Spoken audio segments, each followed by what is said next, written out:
This is the scroll saw safety test review.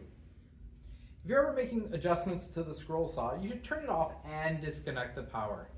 That's particularly important on these scroll saws because there's one power switch for two scroll saws. Over here, I'm not sure if you can see that. That's better.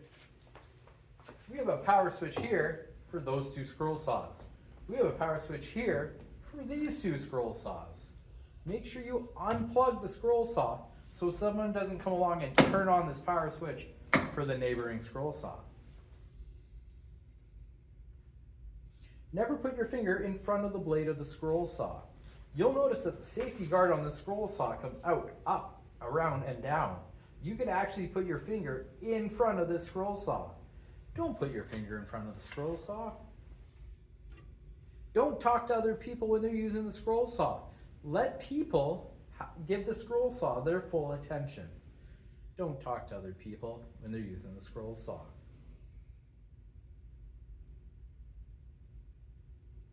The safety guards are there for your safety. They're not there to hold material down. You hold the material down with your hands. Uneven material should not be cut on the scroll saw. Material should sit flat on the table.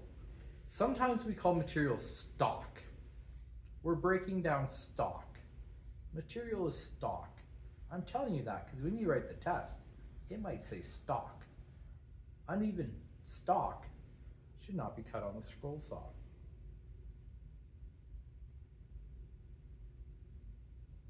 Sometimes you want to cut into your material and then back out. The scroll saws have tiny, tiny, tiny, tiny blades. Sawdust can fall in behind that blade. Scroll saws go up and down. If you leave a scroll saw running when you back out of a cut, that up and down movement helps remove that sawdust, and it actually makes it easier to back out of a cut.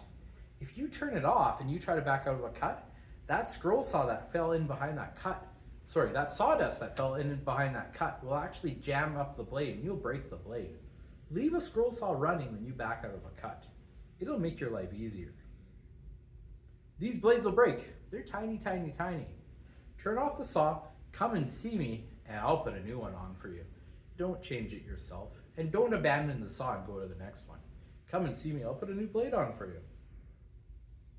The thicker the material you cut on the scroll saw, the faster you need the blade to go.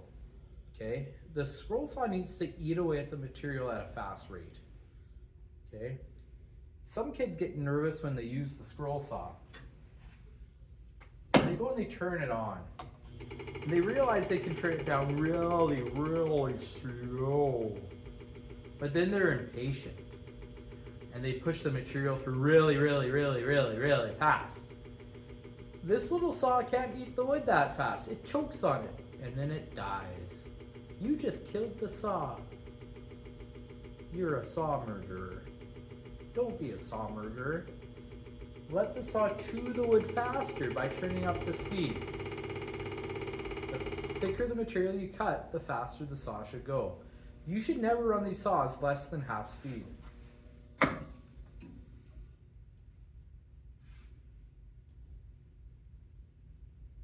You should never force material through these saws. Let the saw do the cutting. Take your time.